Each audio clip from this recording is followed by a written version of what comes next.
একাদশ শ্রেণীর সমস্ত ছাত্রছাত্রীদেরকে শুভেচ্ছা জানিয়ে আজকের ভিডিওটি শুরু করছি। আজকে আমি তোমাদেরকে ঈশ্বরচন্দ্র বিদ্যাসাগর নামক কবিতাটি থেকে 40টি প্রশ্নের উত্তর বলবো। পরীক্ষায় যেমন এমসিকিউ টাইপ পড়বে সেই রকমভাবেই তোমাদের জন্য তৈরি করেছি এই ভিডিও। তোমরা ভালোভাবে এই ভিডিওটি শোনো, পরীক্ষা খুব সামনে। আর অন্য কথা না বলে চলো ভিডিওটি শুরু করি। 1 নাম্বার প্রশ্ন, ঈশ্বরচন্দ্র বিদ্যাসাগর কবিতাটি কী রূপ, মানে গঠনগত দিক অনুযায়ী কীভাবে তৈরি হয়েছে? উত্তর হবে সনেট ধর্মী। 2 নাম্বার প্রশ্ন, এই কবিতাটি কী জাতীয় কবিতা? তখন উত্তর হবে চতুর্দশপদী কবিতা। এই কবিতায় ব্যবহৃত ছন্দটি কি? অমিত্রাক্ষর ছন্দ। 4 নাম্বার প্রশ্ন, মধুকবি ব্ল্যাক ভার্সের ভাবনা অর্থাৎ অমিত্রাক্ষর ছন্দের যে ভাবনা সেটা কোথা থেকে পেয়েছিলেন? পাশ্চাত্য থেকে। 5 নাম্বার প্রশ্ন, এই কবিতাটির কাব্যগ্রন্থের নাম ও প্রকাশকাল বলো। উত্তর হবে কাব্যগ্রন্থ হলো চতুর্দশপদী কবিতা বলি, আর প্রকাশকাল হচ্ছে 1866 সাল। 6 নম্বর প্রশ্ন, সেই জানে মনে, কি জানে? করুণার সিন্ধু বিদ্যাসাগর, এইটাই সে জানে। আবার আরেকটা পরের প্রশ্ন দেখো, সেই জানে, এখানে শুধু মনে কথাটা নেই কিন্তু, সেই জানে, কি জানে?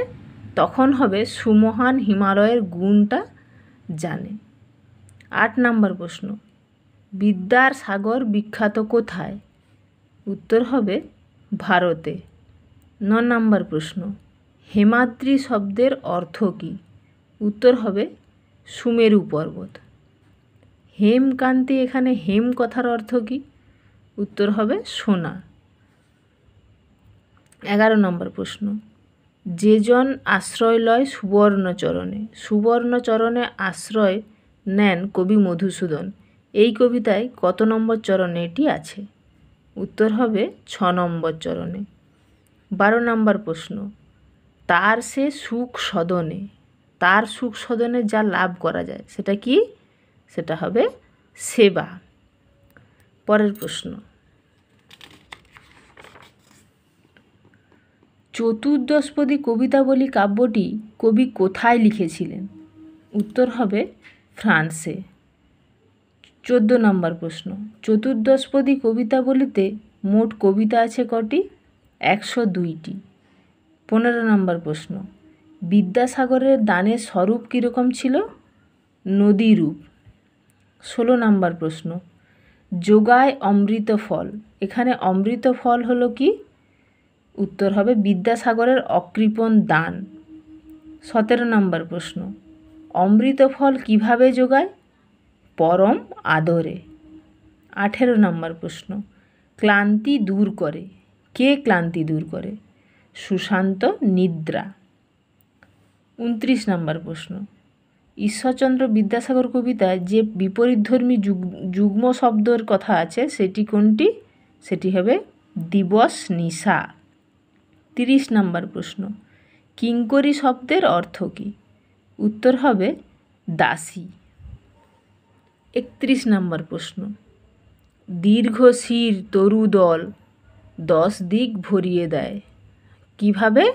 আপন পরিমলের দ্বারা। 32 নম্বর প্রশ্ন, দীর্ঘ শির তরুদল কার রূপ ধারণ করেছিল? দাসের রূপ।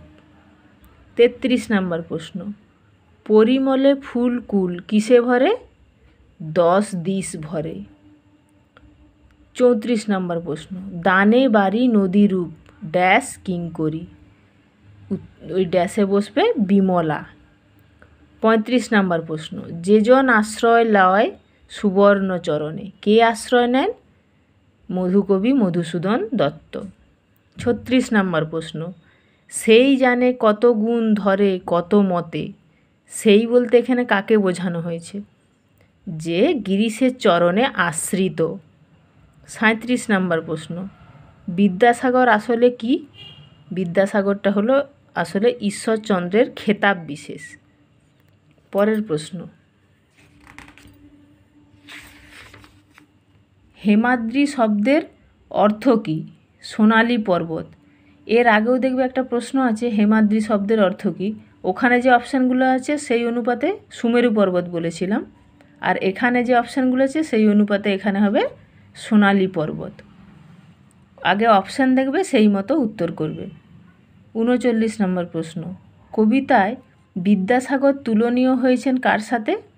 হিমালয়ের সঙ্গে। 40 নম্বর প্রশ্ন, দিন যে দিনের বন্ধু যথাক্রমে কে কে? অর্থাৎ দিন বলতে এখানে কাকে বোঝানো হয়েছে আর দিনের বন্ধু বলতে এখানে কাকে বোঝানো হয়েছে? উত্তর হবে দিন বলতে এখানে মধুসূদন দত্ত, মানে দিন শব্দের অর্থ গরিব, এখানে গরিব অর্থে এখানে মধুসূদন দত্তকে বোঝানো হয়েছে, এবং দিনের বন্ধু অর্থাৎ গরিবের বন্ধু সেই হিসেবে এখানে বিদ্যাসাগরকে বোঝানো হয়েছে। আশা করি এগুলো সব তোমরা বুঝতে পেরেছো। পরীক্ষা খুব সামনে, খুব ভালোভাবে পড়াশোনা করো। আশা করি এই ঈশ্বরচন্দ্র বিদ্যাসাগর থেকে তোমরা সমস্ত প্রশ্নের উত্তরই পারবে। আর এই ভিডিওটি তোমাদের জন্য খুব সাহায্যপূর্ণ হবে এই আশা রাখি। ভিডিওটি ভালো লাগলে একটি লাইক, কমেন্ট ও শেয়ার করবে বন্ধুদের সাথে। এবং সবথেকে ভালো, তোমরা পড়াশোনাটা ভালো করে করবে। পরীক্ষা খুব সামনে, তোমাদের জন্য অনেক শুভেচ্ছা। আজকের ভিডিও এখানেই শেষ করছি।